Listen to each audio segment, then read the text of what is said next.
Welcome to Constructive Conversations. I am Lisa Maitland and I am here today to have a constructive conversation with a friend and registered architect, Kayode Quashie. Hi, glad to be here. Kayode, how are you? I'm alright, and yourself? I'm all right. This topic is one that's dear to my heart because there are so many, I have had so many experiences of persons coming to me asking, okay, what value does an architect bring? Why do I need an architect? And so today we'll be really talking about the value of an architect on any project that you're doing. So, but before we start, let me just ask, why architecture? I just have a passion for design and passion for trying to create place and space for clients and customers who may not necessarily know what they want, or who may have an idea, and we are able to distill their idea into something tangible, Right. which is the space, whether it be a house, commercial, industrial, whatever. Yeah. Okay. And I like how you say distill their idea into almost like bringing it to reality. And you are trained to do that, right? Correct. What are the steps after school that you take to become a registered architect? Right. So, to become a registered architect in Trinidad and Tobago, you are required to work a number of years under a registered architect, and then you are brought into a registration program, which is conducted by the Trinidad and Tobago Institute of Architects, Right. On behalf of the Board of Architects of Trinidad and Tobago. Okay. Right. This process takes roughly about a year, which includes a research project as well as culminating in a exam, Right.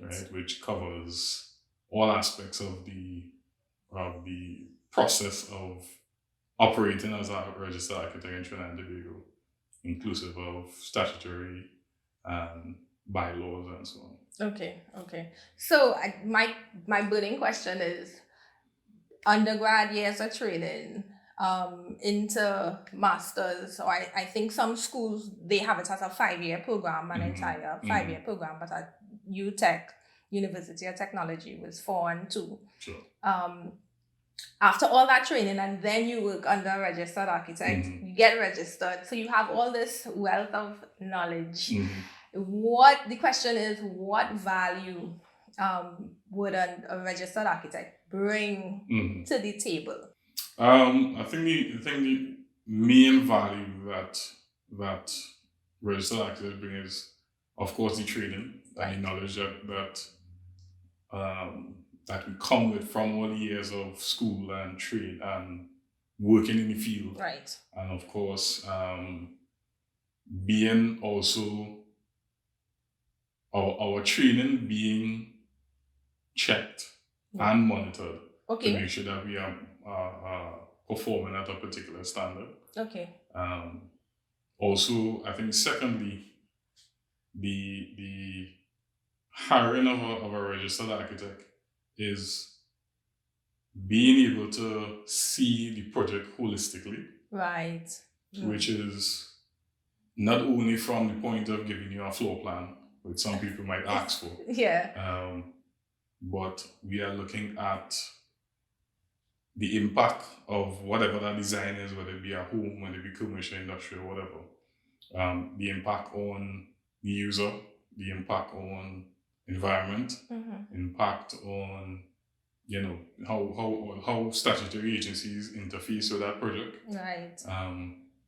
And so there's a wide range of things that we are taking into consideration to produce that project that you want. Right. So you're taking into consideration the entire picture, not just putting lines on a paper and saying, okay, well, you need a residential, you need a living space here, a kitchen space there, and you just do something within a bubble. You just design within a bubble. You take into consideration the sites or the environment, that kind of thing, so that when you design intelligently. Correct. So it's about, I think, especially when it comes to personal items like residential and commercial, because obviously no architecture is relevant without people in most cases, at least. So how design and architecture impacts people and their usage is a big factor in how you approach the design of the project, because I think the thought about creating place within architecture and not just a space. Right. So how two areas interact with each other, and how people experience that place as well. Whether it be low ceilings or high ceilings, wide spaces versus narrow spaces, and so on. And understanding, I guess, to a certain degree, the psychology of how people perceive place and space. Right. But okay, take for example again in residential architecture. Some persons say to me, I just want a space. Right. They don't really care too much about views out to the mountains or trees or whatever's around. They just want a house, a space to live in. I mean, while that's good, Sure. There's something missing, I think, in that just wanting just a space. And you talk to that in the sense of you bring more than just a space. Sure. You design more than just a space. Exactly. And people should want that. Yeah, and I think it's one of those situations of people being accustomed to just living in a space and not really truly becoming part of the space or being one of the space. And that is the purpose of ideally a custom space. Obviously not everybody might have the opportunity to do a custom building or design, but I think there's still a understanding that needs to be had about how, in general, it might be personal, maybe to one person, like when you're doing a development, for instance, and you're doing the same house for multiple users, but still being able to understand, how each space interacts with each other on almost a macro level. Okay. So how where your toilet is in relation to your kitchen and your kitchen in relation to your living room. And then, in addition to that, how those spaces then are related to the external view, sunlight, wind, and how all those aspects interact with each other. Yeah. Because it's not, as you said before, it's not about just putting, so the dining room here and the living room here. And just that process train. It's about how those spaces relate, right, and not just relate to each other, but relate universally, or at least as far as possible. Yeah. Do you try to tell a story, or there must be some kind of relationship? Sure. You're saying. Sure. I think a story is helpful, especially obviously we taking the story of the owner, right? In the case of like a residential, their concept of what works for them is what you have to take into consideration. Somebody who needs a massive workspace, maybe for carpentry or whatever, is not going to have the same priorities and needs as somebody who maybe wants a space for entertainment, because that is their primary goal. So as it relates to telling a story in design, tell me about that process. How do you gather information from a client? Sure. So of course, in designing a space, a place, a building, you have to take into consideration what the client wants, and everyone's needs are going to be different, related to if this person is, what their needs are in the space, whether it be for work, whether it be for play, for entertainment, Right. whatever their main desires. And essentially what we try to do as registered architects is take that information and distill it into a form that is usable Right. as program or spaces which can benefit the end user in the best way possible. So the story you're really trying to tell, as much as is your blood, sweat, and tears, but the story you're trying to tell is the client story. Okay. Right? And in trying to produce a space that really defines their use case Right. and their wants and values. Okay. All right. And so, which brings me to my next question. Are you all expensive? Because everybody's concerned about cost now. The dollar win hard times. So tell me about cost. I think cost is sometimes a sticky subject for some clients. And I think it comes out of a lack of knowledge of what we do. Obviously, we don't, as I said before, we don't just put lines on a piece of paper, or draw a plan or something like that.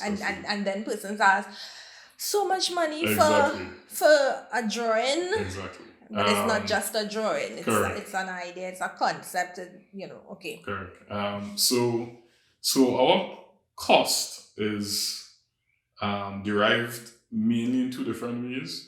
One being a percentage of the construction cost, okay, whether it be estimated or actual, or hourly rate, which some persons use as well. Okay. So tell me, how much does a registered architect cost? I think there are a lot of factors to consider when we speak about cost. Architects can give you a range of services. First being, of course, the design of the building. Right. Secondly being, we could also go into the construction oversight. Okay. Of the project. Okay, this would mean you going on site, and there's a cost to that. Sure. Yes. Okay. So we would or can monitor the works of the project and make sure it's being built according to the. And you need that. And ideally, you would need that, especially most clients not being technical. You don't want a builder or a contractor, bamboozling you and telling you don't need this and don't need that. So ideally, you would want a registered architect to supervise the project. Mm-hmm. In the interest of the client, of course. Right, of course. Which is a big factor of why you hire an architect. Coming back to what we would have said earlier, where because we are trained and have a wide knowledge of all aspects of the building process, right. We are usually best people to hire to oversee the overall process of the construction. So the contractor would not be able to pull wool over the client's eyes. Correct. Right. So all that being considered, there's a general percentage that can be used when you're using a percentage of the construction cost. I would say ranging anywhere between 4% to 10% if it's a new construction. Right. And anywhere between 7% and 15% if it's an addition or extension or something. Okay. Obviously, the extension is a little bit high in some regards because usually the sum is maybe less than obviously a new construction. But also, we have to take into consideration, we have to take the existing building, existing conditions into perspective. Okay. So there's some work involved in that. I think one of the concepts that clients have to understand with regards to the cost of the design is that you can't factor the percentage as an independent cost. That percentage that a registered architect charges is a percentage that needs to be applied to the overall cost of a project. And to be clearer with what I'm saying is that if our project, let me say a house is projected to cost $1.2 million. Right. Right? And your cost is in that 1.2? Or well, the cost should be considered in that 1.2 as part of the construction. If that's the express, if that is the right, exactly. Express budget. Exactly. So if you want specifically, and I guess you could work it both in two ways. If you want your house to specifically cost around 1.2, as in the building itself, then you have to factor additional for the designers. Right. Whether it be your registered architect, your engineers, and all the other professionals come into. So I think what clients need to clearly understand is that that construction cost needs to include the cost of the various designers that are required. The various professionals required to put your project together in a holistic way. Okay. So of course you have the cost of the registered architect, you have cost of the structural engineer. If you need civil, you need civil engineer. MEP services that would include mechanical, electrical, plumbing. Of course, interior designers as well. So landscape architect. Landscape I think is a field. We think about last. Agreed. And this is also one of the things is that clients need to understand that all of these aspects need to be taken into consideration for putting together the best project that you possibly can to create value for money. Okay. Which brings me to my last question about really what advice would you give persons thinking about starting a project or renovating? I think number one is understanding that the cost that you're paying for the professionals is an investment. Correct. Right? I agree. Into the longevity and value of your project, property building, right? I think the second thing is understanding the length of the process. I think that a lot of clients come believing that, in 3 months' time they will have all designs and approval and ready to build. Right, of course. And I think that is an aspect of the design project process that is not necessarily spoken about publicly. So that there is a length of time between coming to the registered architect saying that you want this project and you actually being able to construct the project. Yeah, right. There's a number of steps that needs to be explained up front. Yes, and with a registered architect, they would explain all these aspects. A registered architect will also tell you, based on the project, based on their experience, and these are the other professionals and statutory bodies that you will have to go through. Yeah, and it might take excellent period of time. So that expectations are not unrealistic. Correct. Okay. Another aspect of the construction process that I think clients don't value is a QS. Oh boy, yes. That's a quantity surveyor. Which would be someone who manages or not financial aspect, but they give guidance. To the costing of projects. Right. Which is a big factor where people might go into a project thinking it's going to cost X dollars. Right. And when they actually finish designing, it actually costs more than that. And then they get the shock of their life. Exactly. Okay. So all these professionals come together to create value. Right. To create a project that is produced as best as possible. Okay. Obviously, there's no perfect situation, but we try to bring the project to close to perfect as possible. Right. Okay. Right. And what you're saying, this can be applied to new construction. This can be applied also to renovations. Sure. So, correct. So in summary, as we're talking about giving advice to someone thinking about doing a project, they should consider all these things before they start. Correct. And not especially cost, and not in the middle of the project. Correct. Because I've had the experience where persons start a project, start a design by themselves, and then run to the registered architect and say, help, after the fact, and still they would end up have spending money wasted, afterwards. they would have wasted time and money, and they still have to True. do the whole process over. So these are some of the tips that we share with you today, just recapping that a registered architect does bring value to your project. So this brings us to the end of our first constructive conversation. Thank you, Kayode, so much for taking the time. Thank you for having me. To be here. Stay tuned for more constructive conversations.